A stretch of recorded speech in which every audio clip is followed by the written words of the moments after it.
On continue maintenant avec la dérivée. Donc, ça veut dire quoi la dérivée d'une fonction? La définition de la dérivée d'une fonction caractérise le taux de changement. Lorsqu'on dit le taux de changement, c'est comme si on dit le taux de variation de la fonction. Variation, ça veut dire finale moins initiale. Donc, elle est notée comment?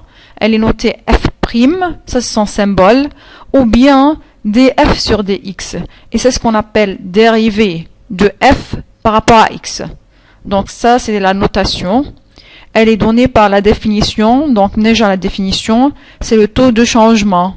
Taux de changement, ça veut dire variation. Mais dans quel intervalle, dans un intervalle ou bien dans quelle limite? Pour une limite delta x, telle que delta x, l'intervalle de x est très très petit. Ça veut dire cette variation, on l'a pris pour une petite, très très petite variation. Cette très petite variation est appelée la dérivée, c'est f' de x0.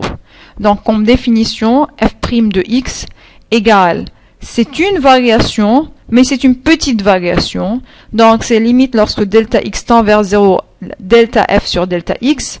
Ces deux ensemble, ça nous donne quoi? Une petite variation. Et c'est ce qu'on appelle df sur dx. Comme symbole, c'est f' de x, dérivée de f par rapport à x.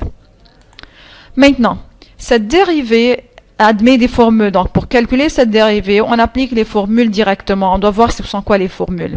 Mais même cette dérivée admet une interprétation graphique. Ça veut dire, elle nous donne quelque chose graphiquement. C'est quoi la dérivée graphiquement? Donc, on prend maintenant une courbe, telle que vous avez une droite d'intersection, une droite qui passe à travers cette courbe. On prend maintenant les deux points. On prend deux points A et B qui appartiennent à la courbe et à la droite. Ça veut dire que ce sont les deux points d'intersection. Premièrement, le point A qui admet XA et YA. Deuxièmement, le point B, ça c'est le deuxième point d'intersection, qui admet encore XB et YB.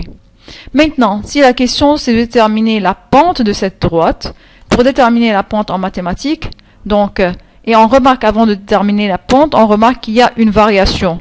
Ça veut dire, entre A et B, il y a un intervalle. C'est pas très petit l'intervalle.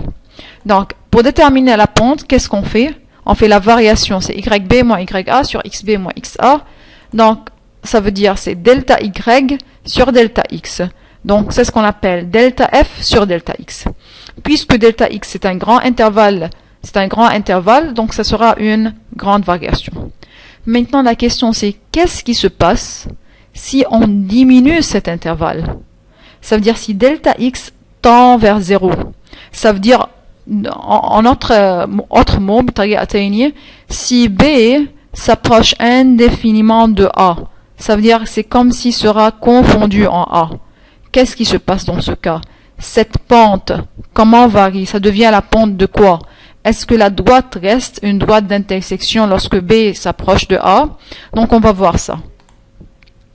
Si maintenant delta X, donc la pente, qu'est-ce qu'on a fait maintenant? On a pris delta X tend vers 0. La formule de la pente, ça restait la même. C'est YB moins YA sur XB moins XA. Mais qu'est-ce qu'on a fait? On a pris une condition. Qu'est-ce qui se passe si delta X tend vers 0? Donc on continue. Cette équation, ça devient limite lorsque delta X tend vers 0, delta Y sur delta X. Cette limite avec delta, ça nous donne une petite variation. Et c'est ce qu'on appelle df sur dx. Et c'est ce qu'on appelle, si vous remarquez, f' de x. Donc df sur dx, c'est f' de x.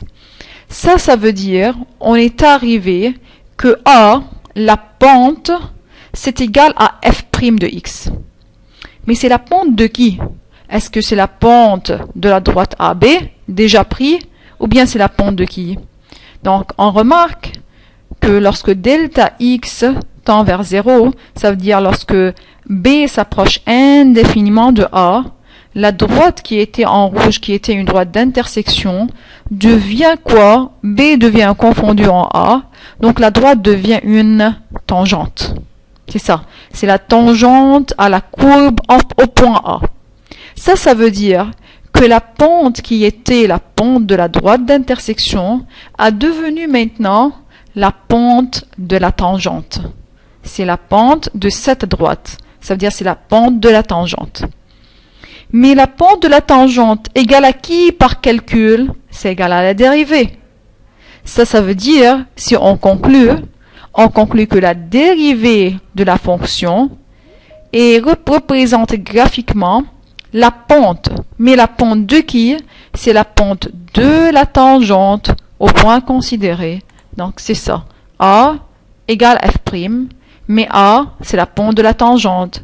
Donc f', c'est la pente de la tangente. Et comme ça, on aura interprété la dérivée graphiquement.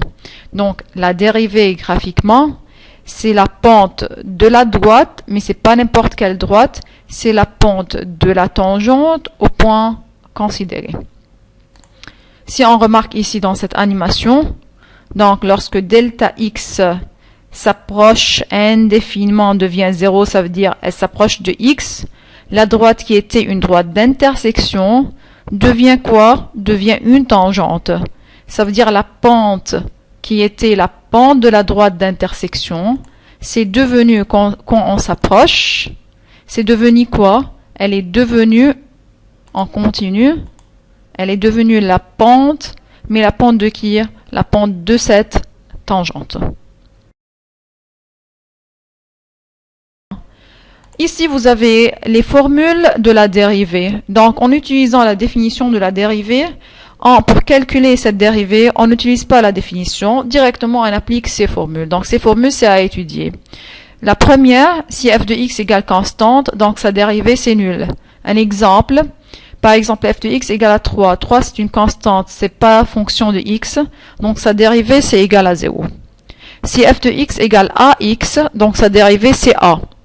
Exemple, f de x égale 2x, donc sa dérivée dans ce cas, lorsqu'on prend 2x, donc ça c'est a. Ici, ça veut dire sa dérivée, c'est a, c'est égal à 2. f de x égale a x à la puissance n, donc ça sera n fois a x à la puissance n moins 1. Ça veut dire la puissance, on a multiplié par le nombre. Ici, vous avez ça c'est n, qui est égal à 3, et ça c'est a, qui est égal à 2. Donc, ça sera a fois n. Donc, ça, c'est a. Ça, c'est n. Et qu'est-ce qu'on fait avec la puissance? On diminue 1 de la puissance. On soustrait 1. Ça sera 2. Donc, ça sera 6x au carré. Et de la même manière, pour les autres dérivés, donc vous avez des formules à étudier et à remarquer les exemples. Par rapport à sinus, cosinus encore, c'est de la même manière. Donc, il y a des exemples avec chaque formule.